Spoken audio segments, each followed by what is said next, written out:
my name is Jessie Dougherty. I'm the author of Buzzsaw, the improbable story of how the Washington Nationals won the World Series. I'm currently in my home office in Washington, right by Union Station, just a stone's throw from the Library of Congress. And when I first got this assignment to write this book, it was a week after the Washington Nationals had won the World Series. I covered the team as a beat writer for the Washington Post, spent 140 games with them during the regular season, traveled around the country during the playoffs, to track their road to the World Series. And when I got the book deal and when everything was signed off, I had 7 weeks to put this book together. For me, as a deadline writer, that didn't seem so crazy. I've talked to other authors in the time since, and they seem to be amazed or flabbergasted at the fact that I was able to pull this off in 7 weeks. But for me, I'm so used to crunching game stories on deadline or writing features, quick turnaround for the newspaper, that 7 weeks to me felt like a ton of time. Little did I know that producing 90 to 100,000 words in that time frame would actually be extremely challenging, and I'd have to be very disciplined in how I did it. A lot of the writing for it actually happened in this exact space at the desk I'm sitting at, pumping out 2,000 to 3,000 words a day for the entirety of the winter. Apologies to my family if they're watching for not being so present at Christmas and Thanksgiving dinners. But so the book in general was on the World Series season, and I wanted it to be about that first and foremost. I thought it could be a timestamp for fans who followed that run and something they always look back to remember what happened in 2019. But beyond that, I really wanted it to be a Washington baseball book. The city's history of baseball is short in the national sense, in that the team came in 2005, but it actually goes well beyond that. For decades of summers without baseball once the Senators left, and a fan base that since 2005 has been repeatedly told that nothing can go right in October. So I really wanted to get at that emotion and sort of get at the city learning to retrust baseball again and maybe believe that good things can happen, once games get really serious and important. I think for a long time, it was just assumed that the Nationals would wilt whenever it was most important, whenever the games got most important. And for me, I wanted to incorporate fan stories. I wanted to incorporate the stories of the players who'd been with the organization for a long time, the stories of the manager, the general manager, ownership. So beyond just being a roadmap and the chronicle of the season and how it unfolded, it really takes a lot of detours to go back into personal stories and try and explain what this sort of decade has been like for the Nationals ever since they first came competitive and then finishing on the top of baseball's mountaintop this past season. So what I really wanted to get at, again, was the really human side of this triumph and really paint the characters within it to show that sort of how sports are universal. A lot of the emotions are things that we feel in our everyday lives. And for me, more than anything, Buzzsaw, again, was a DC baseball story. Being a beat writer day to day to being an author writing a book about the team you're covering is actually a really sharp contrast. I would say that, you're often lamenting as a beat writer that you don't have more space. It's like, I want to write 1,000 words about that bullpen move on May 10th, but my editor says I can only write 200, and you're sort of begging for more room to pour your thoughts into. And then I started writing Buzzsaw, and it's just, the sort of cliche of the blank Word document offered limitless possibilities. So I think covering a team that, I remember filling up 5 reporters' notebooks over the course of last season between February and October, and actually having a place to put all that information, all that perspective, all the little nuggets that never fit anywhere was so fun. I mean, the best part about it for me was both going back in my own research, going back in colleagues' stories and columns, getting to read all the history of it with the great writers who have covered it for the Washington Post before I did, and being able to piece that all together. I mean, it certainly was a puzzle, the structure of the book and how to get from chapter to chapter and from story to story and weave in the context and the back stories was the biggest challenge for me, no doubt, because it's something I'd never done before. But it also offered me the opportunity to sort of dispense all of these thoughts I maybe had during the season that never had a place. I don't want to say our newspaper format is rigid, but it certainly is limited to a sense. We have to prioritize what's most newsworthy and most important day to day. But with Buzzsaw, I was able to just put it all out there. And for me, that was like a writer's playground. So in the 7 weeks I spent reporting and writing the book, I certainly learned that the public narrative about the Nationals was not necessarily accurate. I think in the age of Moneyball analytics in baseball, when the team with the most numbers and the most innovative practices gets ahead, the Nationals often like to publicly paint themselves as this bastion of the old school ways, of the traditional scout, of the old sort of the old guard, so to speak. And reporting the book, I actually found out that internally there was a much better balance than that. It's not necessarily that you have to go the Moneyball side, to sort of give a nod to Michael Lewis's 2002 book on the Oakland Athletics, you actually have a very healthy mix, and that can be productive. So the Nationals do enjoy publicly being that sort of safeguard of the old ways of baseball, but really what they're doing is blending old and new school tactics in an extremely effective way that ultimately amounted to their World Series win. That's in player development, that's in player scouting, that's in strategic moves. And I found that maybe the way even I talked about them or wrote about them as a beat writer so frequently was not necessarily accurate. So given the time, take a bird's eye view, step back, a 5,000-foot look at the World Series championship, offered me additional perspective on how to discuss this team and this franchise moving forward, and also how to write about them in Buzzsaw. There were two ways that the Nationals, for me, were unique and extremely interesting for a championship team. One was that they started so poorly. Their record after 50 games was 19-31, is the worst ever record for an eventual championship winner. And then also they had baseball's oldest roster, which in this age of analytics and Moneyball is frowned upon. Typically, the marketing efficiency is to find young talent on the cheap. Older guys usually cost more. They demand more years on their contracts because they're established. And the Nationals actually turned age and experience into a market inefficiency in a way that was really unique to them. And when I first was contacted to write a book, part of me was, I've read season books, I've read championship books. I'm not necessarily that interested in them. They sort of follow the same formula. They often, they obviously, we know the ending before it starts. It's usually on the cover, as is the case with Buzzsaw as well. Spoiler alert, the Nationals do win the World Series. But for me, there were these elements of the team that were just so compelling, and not just the characters and the individual stories, but the terrible start and overcoming that, and also the age of the roster, which again in 2019 was so unique for baseball's overall landscape and the way other teams were building, that I found it to be so fun to dig into that and actually get behind sort of some of the decision making and the thought processes of putting together a roster in that way that made the Nationals sort of this countercultural team of baseball in this day and age. Yeah, Dave Martinez and Mike Rizzo certainly were the engineers behind this World Series team. Mike Rizzo being the sort of more on the planning side as a general manager, putting the right personalities in the room, and then Dave Martinez, the manager of the team, making sure those personalities could fit together and work together day to day. And I think what the Nationals found out, first and foremost, you have to be talented to win baseball games. You need to get hot at the right time. You need a certain measure of luck to win a championship.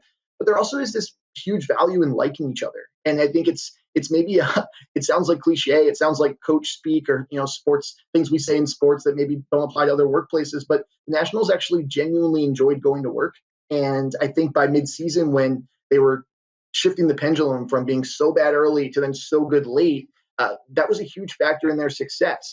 Being in the clubhouse every day with them, I enjoyed being around them because they were, exciting and they were fun and they were well-intentioned. And I just thought that the atmosphere and the chemistry of that team was certainly palpable. As a cynical writer that usually scoffs at those sort of storylines, that usually says, I don't want to hear anything about team chemistry or leadership. I just want to know who can hit the ball the farthest. I actually maybe turned a bit on that. I actually maybe was, shifted in even my own thinking that those sort of things, again, workplace culture, matter a ton. And what the Nationals did was engineer a very good one, a very good balance and mix of personalities and people and egos even in a way that we saw blend together in the end that obviously amounts to a World Series. And I think that shouldn't go unnoticed. Again, I think the talent and the actual on-field performance is probably the biggest ingredient, but the way the Nationals were also able to carry team chemistry as a part of their equation was also extremely interesting, and it wound up being successful.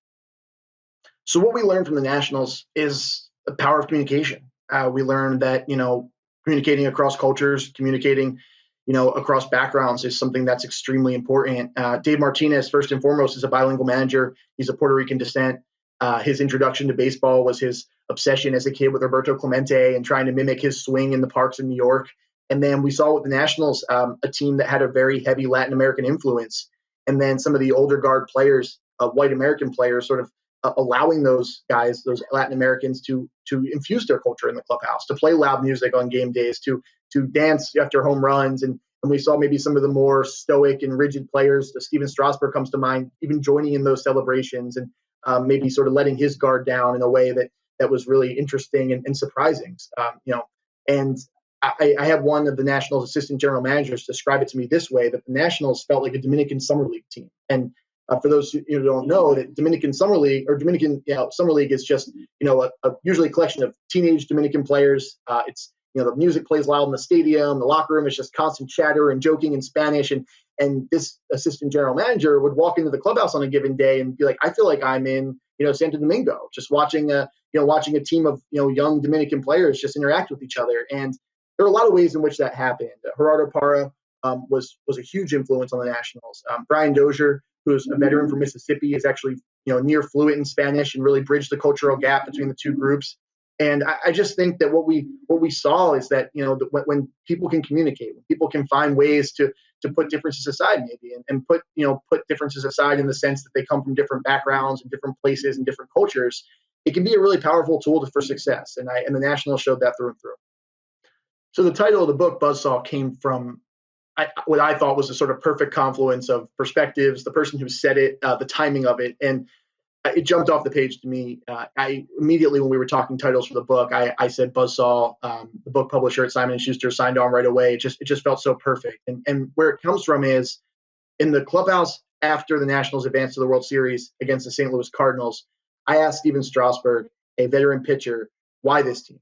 He was drafted in 2009. That was the year the Nationals essentially started to ascend onto the scene of being competitive. His debut was sort of the first big moment in franchise history that sort of marked their arrival. And then he was also on the teams in 2012, 2014, 2016, 2017 that were so talented and so good, but just couldn't finish the job. So asking him that question, and Steven Strasburg, I should add, is very guarded, does not give a lot of quotes, does not do a lot of interviews, is not so media friendly. And he would tell you that first and foremost. But in that moment, he said to me that, some years you're really good, but you run into a buzzsaw, and maybe this year we're the buzzsaw. And for me, it was, I remember hearing it immediately and knowing that's the quote of the season, because in baseball, in life, frankly, like you're going to be going really well. And then sometimes it's just not your time, but then you're also going to, come upon that time when it is, and you're going to have to ride the wave and make the most of it. And the Nationals last year showed that. Was last year's team as talented as their teams from past years? You could argue that forever, but they won. And they sort of they rode that wave, and they rode the opportunity and had the confluence of things. Again, luck, talent, right, good timing in order to win. So frankly, they were the buzzsaw. And I just thought it encapsulated a lot of elements that it takes to succeed in any walk of life. So the challenges the Nationals will face in 2020 are far different and more dire, frankly, than the challenges of 2019. In 2019, the difficulty was starting poorly and having to come back and having to mix in new faces at the trade deadline and sort of all baseball things. In 2020, as we know, the Nationals are attempting to repeat a championship during a global pandemic. And baseball is wrestling with a lot of really big questions of, how to handle that, how to play during the novel coronavirus pandemic, and how to navigate a lot of really challenging circumstances. And the results are sort of secondary in a way. And the Nationals, of course, want to win when they're on the field, and for the 3 hours a day when the outside world can sort of be pushed aside and they can focus on baseball. They very much want to succeed, but that only lasts so long. In the scope of a whole day, when they're isolating at home, when they're coming to the facility and getting their temperatures checked and spitting into a cup to give a coronavirus saliva test, I think the realities of all that's going on hit very acutely, very often. So the challenges with 2020 are far greater. There's already been talk of, should a champion this year be regarded the same way as the Nationals were last year, or the millions of hundreds of champions before that in all sports. But what I think is any team that wins this year, should baseball actually get to finish their season, probably deserves a gold star rather than an asterisk next to their name, just because of the insurmountable challenges day to day to even focus on your job. And a lot of us are working from home. Baseball players have been thrust into a situation where they're working at their usual place of business around other teammates. It's incredibly unsafe. And I think that, that whoever comes out on top, should there actually be a champion, will have actually accomplished something really interesting and unique and frankly, really challenging in a way that I think other years are not. There's the longevity of the season that made the Nationals 2019 accomplishment so interesting and compelling, and also, so regardable. But at the same time, even this 60-game sprint of a season in 2020 has so many built-in challenges that I just don't see how anyone could turn their nose up to a team that wins this year. The Nationals are certainly no stranger to negotiating, balancing the real world their lives and baseball. We saw during their 2019 run, Dave Martinez in mid-September had a potential heart attack experience where he was rushed out of the stadium, and he had to miss a road trip to St. Louis and certainly go on the mend for a bit in a way he would not want to. He's certainly a field rat, so to speak, where he loves to be at the baseball field. He's been doing it since the mid '80s when he debuted with the Cubs, and I know that certainly hurt him to be away from his team. But health comes first, and we saw it again in the playoffs when Daniel Hudson chose to miss Game 1 of the NLCS in order to be there for the birth of his third daughter. And that created a national stir of priorities and what athletes' roles are and the balance of parenting and performing your duty to a team. But, Hudson said he would never forgive himself if he missed that birth. And what would he tell his daughter 10 years from now about why he wasn't there? He was just throwing a baseball. And I think the Nationals certainly showed that there is a healthy way to balance priorities and the expectations and duties of being a professional athlete.